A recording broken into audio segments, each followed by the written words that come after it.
Kepolisian Resor Ciamis menggelar rekonstruksi kasus pembunuhan yang dilakukan oleh sang cucu kepada neneknya di Dusun Citengah, Desa Sukamulya, Kecamatan Cihorbeti, Kabupaten Ciamis yang terjadi beberapa waktu lalu.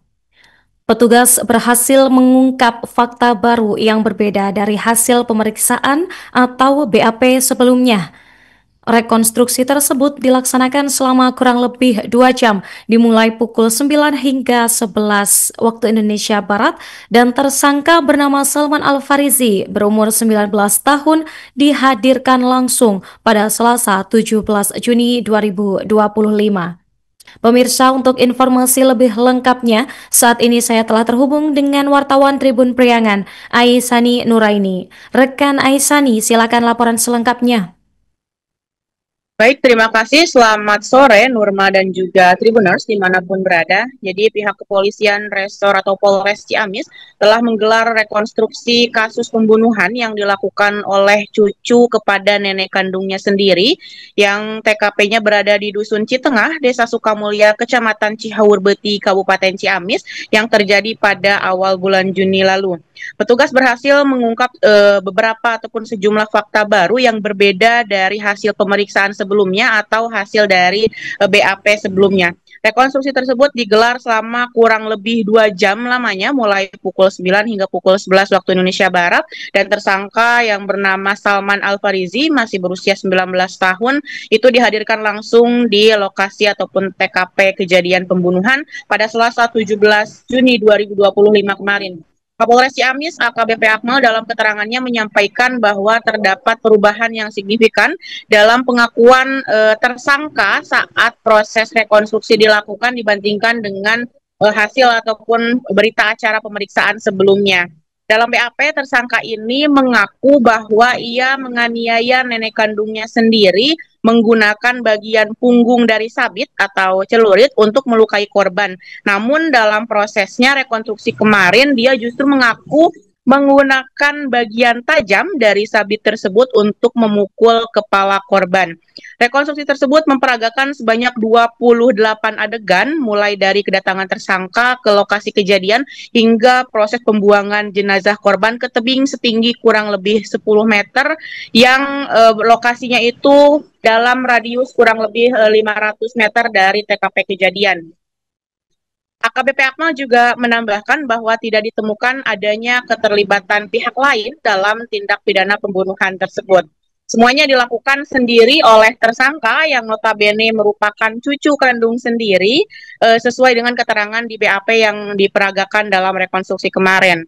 Terkait dengan motif, AKBP Akmal juga menjelaskan bahwa pelaku ini nekat melakukan aksi pembunuhan karena dilatar belakangi rasa sakit hati terhadap korban. Bahkan dari hasil penggalian keterangan, tersangka juga sempat berupaya menggali tanah di dalam rumah dengan maksud untuk menguburkan jasad korban di sana. Namun hal itu tidak jadi karena keterbatasan alat dan juga kerasnya kontur tanah di sana. Namun hasil otopsi menunjukkan bahwa korban itu meninggal akibat trauma benda tumpul di bagian kepalanya karena tidak hanya dilukai dan dianiaya oleh senjata tajam, tetapi korban juga sempat dipukul menggunakan batu dan juga cobek batu. Seperti itu. Dan dalam adegan ke-18, tersangka memperagakan aksi pemukulan menggunakan cobek batu ke kepala korban, kemudian dilanjutkan dengan sabit terlebih dahulu seperti itu. Lebih lanjut, AKBP Akmal juga mengungkapkan bahwa tersangka ini menunjukkan penyesalan mendalam atas perbuatannya yang dilakukan kepada nenek kandungnya sendiri. Namun demikian, pihaknya masih akan terus mendalami terkait dengan unsur dugaan perencanaan dalam kasus ini sebelum berkas diserahkan ke pihak kejaksaan.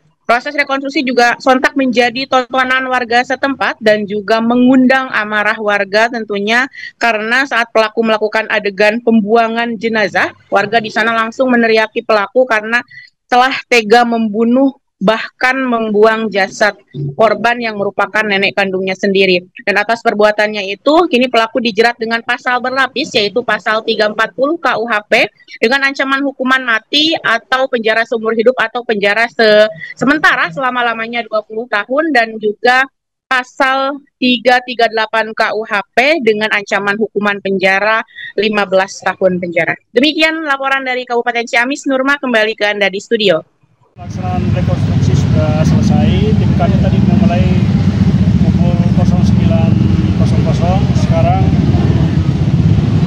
jam 11, jadi kurang lebih berlangsung 2 jam. Dan ada beberapa temuan menarik, di mana pada saat proses BAP, tersangka mengakui menggunakan sabit bagian punggung. Ternyata pada saat direkonstruksi, tersangka mengakui bahwa menggunakan sabit bagian tajamnya atau bagian dalam untuk untuk bagian kepala korban. Ada berapa adegan kan yang dilaksanakan? Adegannya kurang lebih 28 sampai proses selesai. Ada hal baru dan yang ditemukan di situ selain hal barunya tadi tuh ternyata menggunakan sabit bagian yang tajam. Ya, di BAP-nya mengakui bagian punggung dari sabit itu. Download Tribun X sekarang, menghadirkan lokal menjadi Indonesia.